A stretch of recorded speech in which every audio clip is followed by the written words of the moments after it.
So big boss के घर से आई हैं तो बताइए जरा कि बहुत सारी हैपनिंग हुई, बहुत सारा मैंने कुछ सुना, बहुत कुछ पढ़ा। आप बताइए कि कैसा रहा एक्सपीरियंस बिग बॉस के घर का?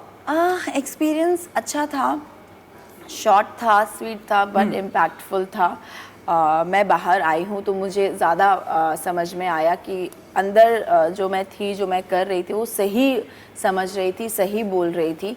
और वो 14 लोग अंदर समझना नहीं चाहते थे या मुझे समझ चुके थे, उनको पता था कि she can be the possible contender in front of us, because ये स्ट्रॉन्ग हेडेड है, ये अपने ओपिनियंस रखती है, ये बदलती नहीं है। और आई थिंक बिग बॉस के घर में ऐसे लोग चाहिए, सिर्फ फॉलोअर्स नहीं चाहिए। जो इनको समझ में आ गया था कि ये हमारी बातों में नहीं आने वाली है। तो इस वजह से जितनी जल्दी हो सकता था, जब उनके हाथ में मौका था, उन्होंने कहा कि डोनाल्ड बुश को ही हम लोग निकालेंगे। तो बट ठीक है, आप लोगों ने मुझे वहाँ से निकाला डर के कि शायद मैं कहीं और आगे ना बढ़ जाऊँ। बट लोगों ने मुझे प्यार किया, लोगों ने मुझे समझा, मैं ऐसे ही जीत गई। मैं हर इंटरव्यू में ये बोली, बिकॉज मैं फील करती हूँ, मैं ये फील करती हूँ कि ह्यूमैनिटी से बढ़कर कोई गेम नहीं होता है। और जो आप रियल होते हैं वो लोगों तक पहुंचता है।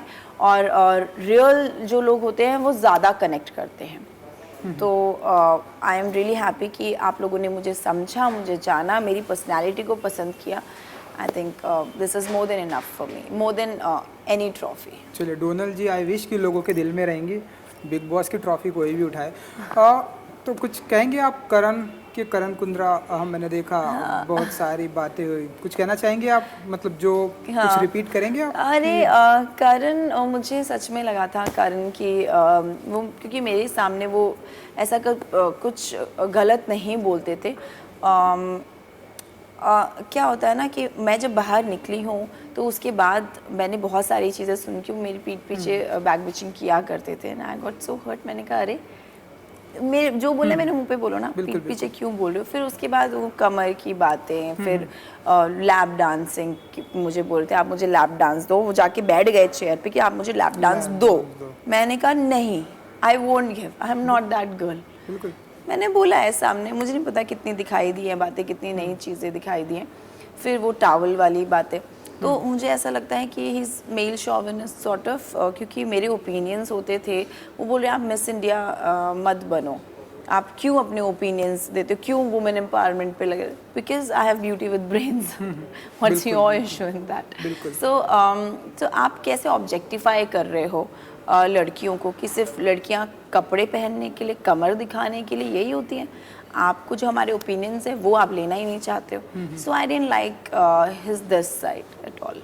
बिल्कुल, ये तो मैंने भी देखा है ना, आर्टिकल भी हर जगह है, जो भी हुआ बहुत गलत हुआ। आई थिंक वुमेन की रिस्पेक्ट चाहे जहाँ भी हो नहीं चाहिए, आप ऑब्जेक्टिफाई नहीं कर सकते। हाँ, उनकी रिस्पेक्ट तो वुमेन्स आर करनी चाहिए। स्ट्रॉन्ग, वो हर चीज़ संभालती हैं, हर चीज़ कर रही हैं।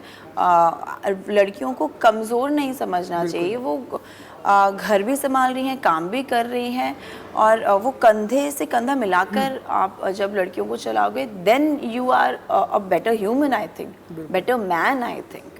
आप किसी को कम मत समझो। बिल्कुल।